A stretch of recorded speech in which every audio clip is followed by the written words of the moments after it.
Hey everyone, Josh here from Fresh Start Customs, and today I'm going to show you how to use the set focus on the Glowforge without the crumb tray. I know I did a video on the crumb tray before being removed, and that was the older version before the camera alignment.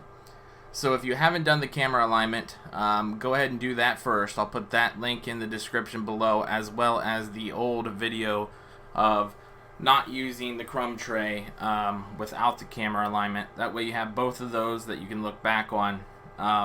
You want to look back on the old one first so you have a general understanding of how it works, and it also shows you how to measure the crumb tray, because you will need that for this video too, but I'm not going to go through it twice.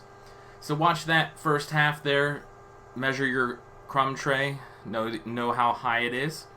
And then what you're going to do is you're going to turn on your machine with no material inside it.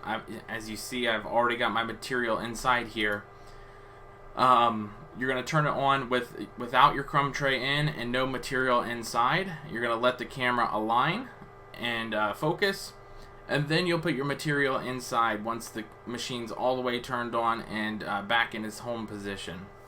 What you're going to do is you're going to do just like the other video, where you stack all of these extra pieces of material that you have plus your actual item you're going to engrave as high and just a little bit higher than your crumb tray height that you measured out.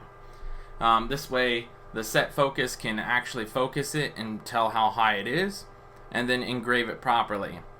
So I'm doing this as a test on a new type of material that I've never used. It's these little gift boxes from Walmart.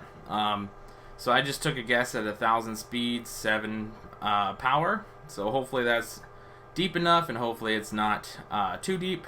And I did leave it on dots, so it'll go a little bit quicker here, and hopefully not burn too deep into it.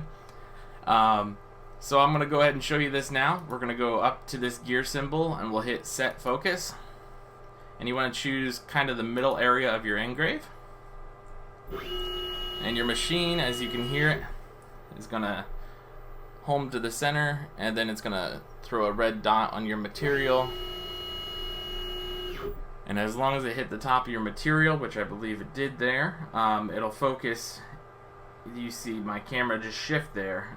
It focused to the height of that. And as you can see, this square cut line that I put in here just as a guide almost fits perfectly over top of where I want it to be, and I just put that cut line so I know where it would fall. So as you can see, this is pretty nice and pretty accurate here. We're gonna call it right there. I'm gonna just zoom in just to be safe.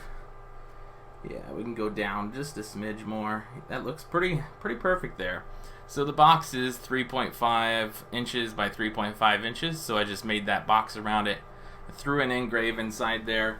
Going to use these as gift boxes for Christmas probably, so I just wanted to test them out, show you guys how to do the autofocus feature here. So let's go ahead and get started. I'll show you how close to accurate this is with the set focus and the new camera calibration. So let's get started.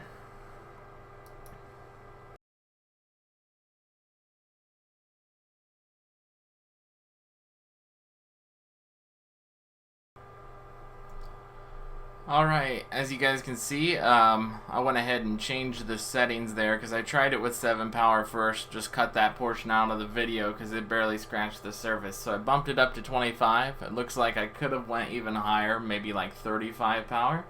But that's what you get whenever you have to go test material. You're going to have to waste a piece of material. That's something that you're going to have to get used to.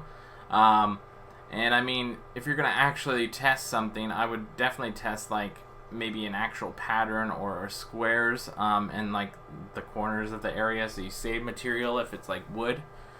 But yeah, as you can see, this is the actual image, and if I zoom in here, you can barely see where the engrave is, where it overlaps. You see that little brown spot there. So yeah, it's pretty accurate with the actual set focus option right there. So that's how you use your Glowforge without the crumb tray with the new set focus. And One other thing you want to make sure is your item is completely level. In this case, it's kind of hard because I feel like I taped this side down a little bit tighter than this side, so the lid is a little higher on this side. That's why I engraved darker on the For You and then lighter on the gift, a gift. So you want to make sure that's as level as possible. Get yourself a small level that way you can set it on your material so you know that it's level. Because if you set focus down here, kind of like I did, it was like right in this area. It's setting focus on this higher side and not the lower side, so it's going to engrave deeper here and not there. So that's why you want to make sure it's level all the way across, but this was just an example to show you guys how to do this. So I hope you guys enjoy these kind of videos. I hope this helped you out. It's always a pleasure helping everybody out as much as I can, and we'll talk to you guys next time.